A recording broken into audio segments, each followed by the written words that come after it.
Day 9 Loop Structure. Welcome back everybody. I'm Prakash Pradhan, your trainer for this entire series. In today's topic, we are going to see the practical implementation of your loop structure along with the basic theory for understanding how the loop is going to work in order to continue this series for today. Now let's continue with the theory first and then we'll move to the practical. Now we discussed in our previous video all the types of control statement on which the loop structure was one of them. Now we are going to talk about the loop structure. Now if you remember in our previous video we talked about at least the three types of loops we listed out, but we do have more than that. But first we are going to talk about three among which we have taken for this session how the for next loop works actually. That means the for next statement. Now the first thing what you need to understand is that whenever you write a program, the flow of the sequence is top to bottom. We have already discussed and we have already seen so many programs based on that. Now sometimes it happens that you need to execute something repeatedly or until and unless user given condition or the counter variable meets its final value, it has to repeat the certain block of code. So in that case, rather than using the straight away if then else kind of your control statement, we are going to use the loop structure. Now for that we are talking about the for next loop. That means what you need to understand over here is that for next loop is simply used to execute the block of code, that means the block of statement continuously as long as user want to do that. Okay, so over here the for is used to specify the range of values for the loop variable and it repeats a block of statement till the value generated by the next is in the specified range of values. That means if you would like to execute something repeatedly, for that purpose we are using the most commonly used for next loop. Now the next is used to generate the new value for the loop variable on the basis of user specified step value returns the program control back to the for part in the program. That means when we write a program using a for next, now in for we are going to declare the starting and the end value. Now in order to look after the increment and going back to the main console of this program, we have to have a use of the next statement. So if you have a look over here for the syntax over here, so it's saying that for loop variable is equals to start and end. That means when you start a loop, there must be a one variable that is going to work as a counter variable. So that is used to, keep a track of all the values that's been added. Now after that you need to start and then we have an end. So in between you might be having your decision to increase the value or decrease the value in order to execute certain block of code. So after you start a loop, of course you are going to give a block of statement that is to be executed, and then we have a last line over here next, that means loop variable. It is going to make sure that the execution is done for the user specified number of times. So in order to make it more clear, I would like to take you to this page. Now have a look over here. Okay, so let me take with the one pen over here. So now when you see this program, it is said that for I is equals to 1 to 5. That means this for is a keyword. I do believe that it is already explained, and this I is used as a counter variable, and this one is the initial value, this indicates the step, and this one is the last value. That means the value of I, that means the first value of I in our program is equals to 1 and the last value is 5. 5 means starting value is 1 and the last value of this I variable, that means this is a counter variable, will be the 5.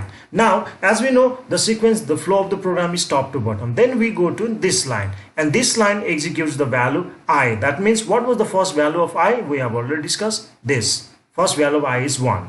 And then when we come to this block, it need to make sure that the execution of I has already exceeded the limit of 5. That means the last value of I was supposed to be 5. And don't forget, right now you have the value of I as a 1. So when it goes back and check that did I reach the final value of I as a 5, and it has to compare, because right now the value of I is 1, and then obviously that condition is true. Now when the condition is true, it will by default add a value of I by 1. That means if the last time the value of I was 1, the default increment will be 1. That means now this time, that means the second value of your I will be 2 itself. Now again print I. So it's going to print after 1, it's going to print 2 as well. And then again it flows down and it says that the I is having 2 again it goes back and it makes sure, did I exceed the limit? Have I reached the final value of 5? Obviously answer is no, because right now the value of I is 2. Now then again what it does, it's going to add one more value, 2 plus 1. Now the I third value will be your 3. Okay, now I is 3. So now what's going to happen? Again it's going to send you down and it's going to print third value. That means the third value, as we already discussed, it is 3. Now after that again we come to this next I, and it will again make sure that I made the final value. Obviously it's not that. That means we just now printed the 3 only. Okay, only the 3 is printed if you notice here. And then it will do again plus 1. That means 3 plus 1. Don't forget, if the increment is not identified, or I mean to say specified by the user in a loop, the default incrementation will be 1. So 3 plus 1, 4. Now this time the value of I is 4. We are going step by step. Okay, now again it prints the 4. Okay, it prints the 4 because I is associated with the print statement, and print is an output statement. We have already discussed for that. Now it's going to print 4. Again it will go down. Now again it is trying to make it sure that the final value of I is already made, and we have not done so far because the final value was supposed to be 5, and what do I have the last value? 4. Now in that case again it will increase by 1. 4 plus 1, 5. Now don't forget, the value of I is 5. See here. Now the value of I is 5. So again it will come down because the sequence is top to bottom, and it will print the 5. That means the last value I is going to print it, and that will be the 5. Now 5 is printed. After printing a 5, again it has to read this line because the flow is top to bottom. We all know that. It comes over here. Now what do you say? Will it exit right away? And the answer is no. Again it has to make sure that the final value of I is 5. Now when it goes back and does plus 1, what is going to the value this time? 6. That means it has already repeated 5 times. So if I execute one more time, it will exceed the final value of 5, then that will be 6. So that's why now it will not allow you to go inside the loop, and it will send you right after the next I. That means I have fulfilled my execution in that case. So it will print 1, 2, 3, 4, 5 in this program. Now let's jump ahead to the practical session so that all of this execution what we discussed so far will be clear, and we are going to do so many examples so that your concept or the basic whatever things are required in order to understand how the for next loop work in a QBasic programming is going to be clear. So now let's go ahead to the QBasic and do all of this program on a practical basis. Okay, now as you can see, now we are back to the QBasic screen. Now let's see how the for next loop actually works. Okay, so I'm going to write the same program in order to execute a number from 1 to 5. So let's say for I is equals to 1 to 5, then I'm going to print I, then next I, and then N. Now if you see the output over here, the same thing will get displayed 1, 2, 3, 4, 5. 1, 2, 3, 4, 5. So let's say now the main purpose of using a loop is not just to print the series of number that you want over here. It is going to help you actually in order to execute the certain statement repeatedly. For example, let's say you would like to print one name for the 5 times. Normally what you do, let's say for example, if I have to print something for the 5 times, let's say one word or name, if I wanted to print that name for the 5 times, what do I have to do? Let's say I'm going to write my own name. I wanted to print this one for the 5 times. I need to print it 5 times. There is no other way. Okay, so let's say this now. 2, 3, 4, and 5 times. So I'm gonna end it now. Okay, now if I run it, obviously it's going to print this name for the 5 times. So what about if you'd like to print some values for the 5 times? Okay, in that case, I don't think that we are going to use the same statement. Now the loop is going to help you to do this kind of work actually, doing the same work again and again. Rather than that, the loop is going to create a series of any execution, whatever you want. So that's why I do believe that the loop is going to help you a lot. So let's see now if I would like to print the same name, okay, for the 5 times. So this time using a loop, your program will be something like this. Let's say for I is equals to 1, 2, 5. Then I'm going to print same name, next I, N. Now you see the size of the program is reduced.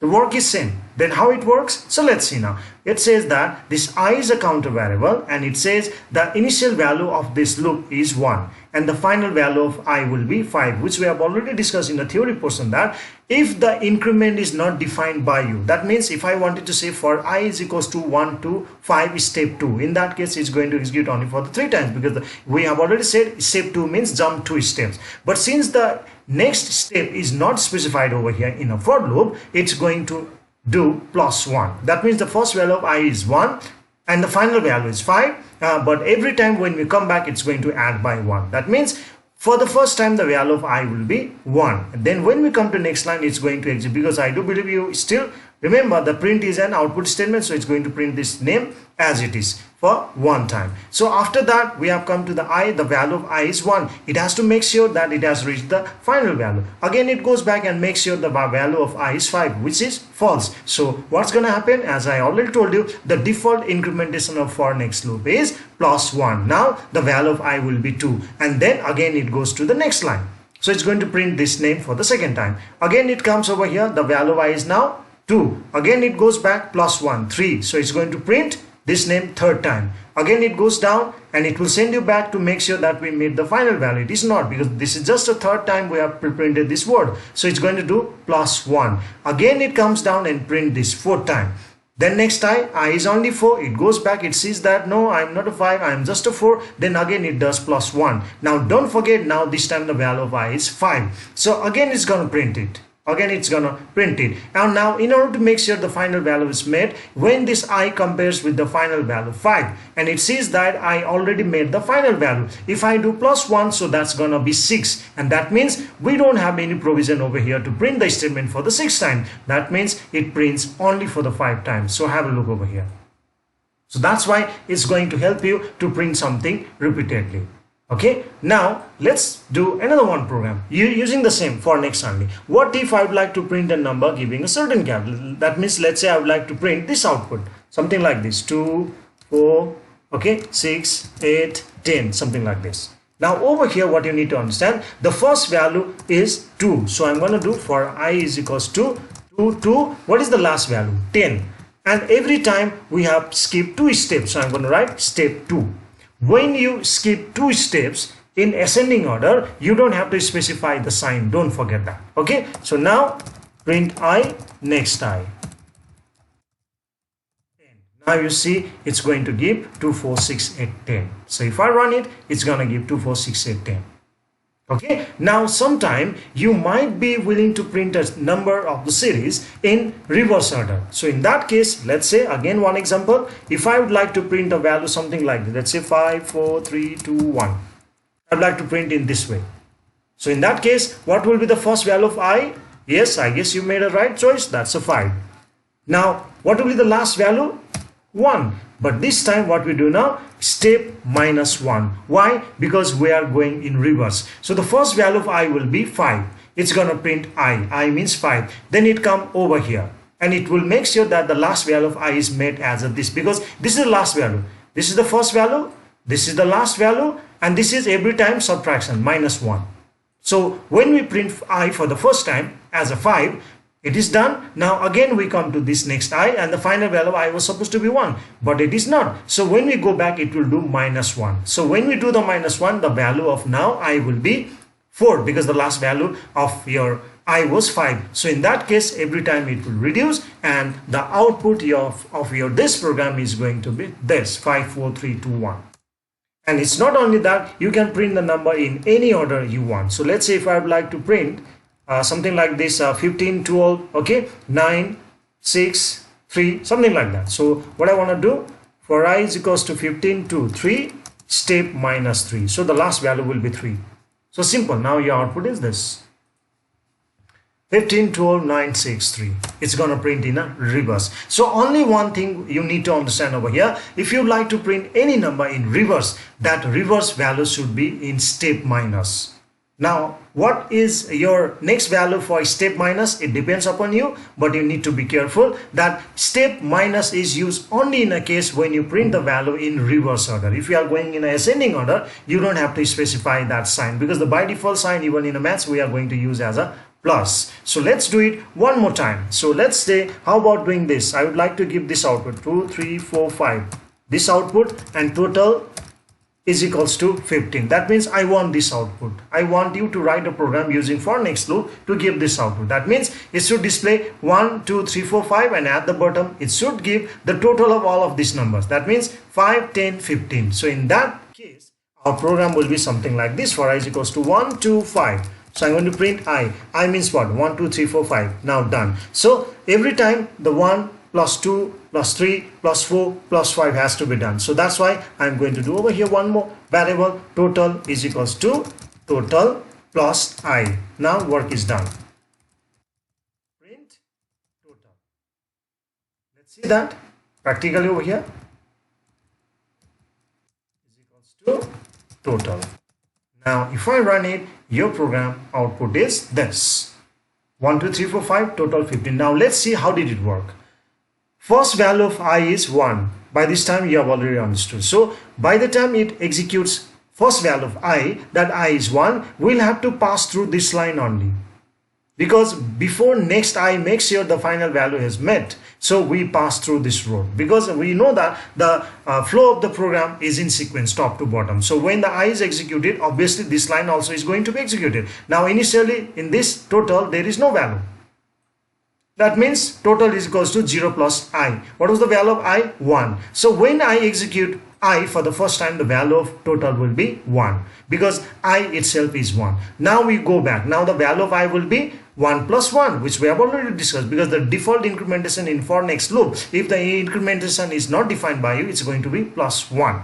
Now I will be 2. So print I means what? It's going to print 2. But again it has to come through this line. And don't forget the last time the value of total was 1. So 1 plus 2, 3. When I get printed I as a 2, the value of I is 3. Then print I is 2. Again it go back. Now this I will be plus 1, 3. Don't forget the total of the value of total was last time 3. Now 3 plus 3, 6. By the time you print 3, the output for the total will be 6. And I go back. Now this time the value of I will be 4. Okay, so it's going to print 4. And don't forget the last time the value of total was 6. So 6 plus 4, 10. And the value of I is 4. Now again it goes back for the last time. Now the value of I will be 5. And it prints 5. And what was the value of total last time? 10. And what is the current value of I?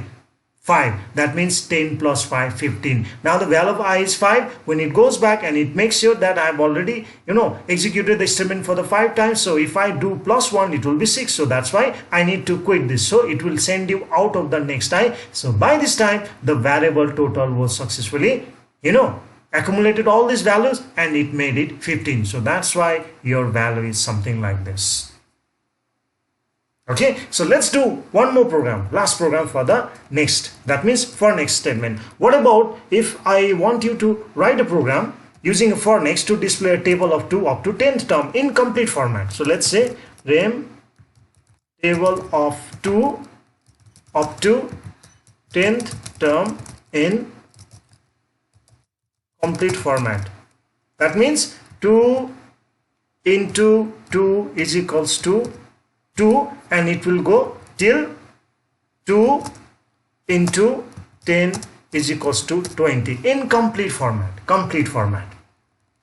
Okay, in vertically. So let's do that program. Okay, now first what you need to understand, the which numbers table you are going to make it, the table of 2. So that's why I'm going to assign the value 2.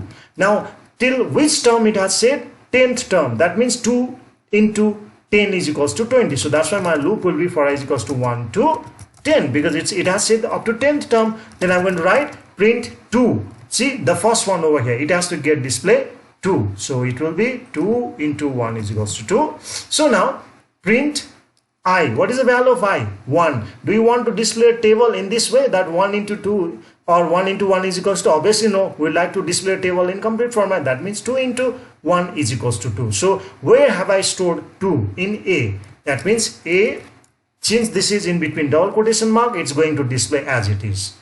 2 into I means 1 is equals to sign. See, I have given in double quote because I want this symbol to be printed as it is. So that means 2 into 1 is equals to A into I. What is the value of I? 2. So your work is done. Now see, because it is going to execute in repeated order till 10th time, so your work is done. See now. So the table of 2 up to 10th term.